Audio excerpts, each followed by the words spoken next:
മുത്തശ്ശൻ കണ്ടിട്ടുണ്ടോ ആദ്യത്തെ തൃശൂർ പൂരം? ആദ്യത്തെ തൃശൂർ പൂരോ? അതൊക്കെ കൊറേ കൊല്ലം മുമ്പല്ലേ മോളെ.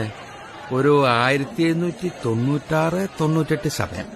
അന്ന് തൃശൂരിൽ നിന്നും കുറെ ദേശങ്ങൾ ആറാട്ടുപുഴ പൂരത്തിന് പങ്കെടുക്കാൻ പുറപ്പെട്ടു. പക്ഷേ ആരും ഒട്ടും പ്രതീക്ഷിക്കാത്ത നേരത്ത് ഒരു ഭയങ്കര മഴ.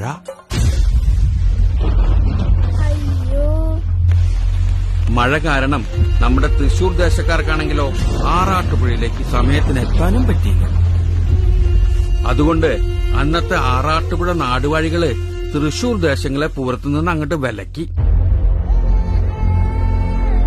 ഒരുപാട് ആശിച്ചു പോയ പൂരത്തിന് പങ്കെടുക്കാൻ പറ്റാത്ത വിഷമം തൃശൂർക്കാർ ഓടി വന്ന് പറഞ്ഞത് അന്നത്തെ കൊച്ചി രാജാവായിരുന്ന രാമവർമ്മ കുഞ്ഞിപ്പിള്ള തമ്പുരാനോടായിരുന്നു.